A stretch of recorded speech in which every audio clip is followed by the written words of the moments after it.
السلام علیکم ورحمۃ اللہ وبرکاتہ۔ کیسے ہیں آپ سب لوگ؟ آج ہم بات کریں گے جب ہم صبر کر کر کے تھک جاتے ہیں، ہم کہتے ہیں کہ بس ہم سے اور صبر نہیں ہو رہا، اور ہم لوگ اللہ تعالیٰ سے شکوے کرنا شروع ہو جاتے ہیں۔ تو اس ٹائم پہ جب ہم صبر کر کر کے تھک جاتے ہیں تو ہمیں کیا کرنا چاہیے؟ ہم اللہ پاک سے سوال کرنا شروع ہو جاتے ہیں کہ ہمیں اور کب تک صبر کرنا پڑے گا؟ تو اس کا جواب یہ ہوتا ہے کہ جب تک اللہ آسمان سے فیصلے نہ سنا دینا، ہمیں تب تک صبر کرنا چاہیے، کیونکہ صرف یہ اللہ کے ہاتھ میں ہے کہ وہ کب کن فرمائیں گے، اور اللہ تعالیٰ تب کن فرماتے ہیں جب ہمارے حق میں بہتر ہوتا ہے۔ جس دن اللہ پاک کن فرمائیں گے، جس دن موج سے اتریں گے، لوگ سمجھ ہی نہیں سکیں گے کہ یہ کہاں سے آیا ہے۔ اللہ تجھے یہ ساری محنت، سارا صبر، یہ سارا برداشت، سارے ضبط، سارے حوصلے، ساری جو تم نے تکلیفیں برداشت کی ہیں، اس کا تمہیں اتنا اچھا صلہ دے گا کہ تمہاری آنکھیں حیران رہ جائیں گی۔ جب کوئی بھی انسان محنت کرتا ہے نا، تو وہ اپنی محنت کبھی اپنے مقام تک نہیں پہنچ سکتا، وہ پہنچانا اللہ کا کام ہے۔ ہمارا کام ہے صبر کرنا اور محنت کرنا۔ اتنا صبر کریں کہ آپ لوگوں کو دیکھ کے لوگ حیران رہ جائیں۔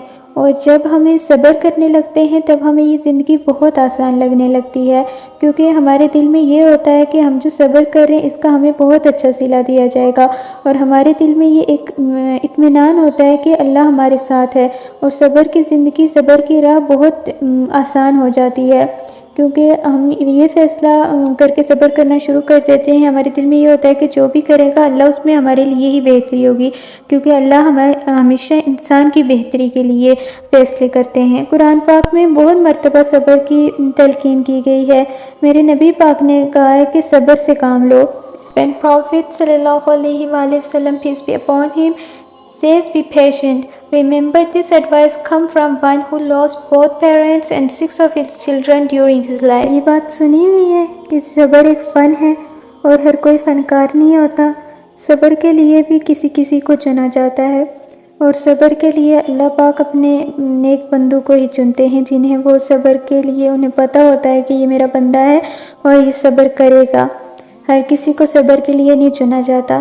ہم لوگ دیکھتے ہیں دوسرے کی زندگی بہت اچھی گزر رہی ہے، اس کے پاس ہر ازائشیں ہیں، اس کے پاس ہر چیز ہے، وہ بہت خوش ہے، اور پھر ہم اپنا کمپیریزن اس کے ساتھ کرنا شروع ہو جاتے ہیں۔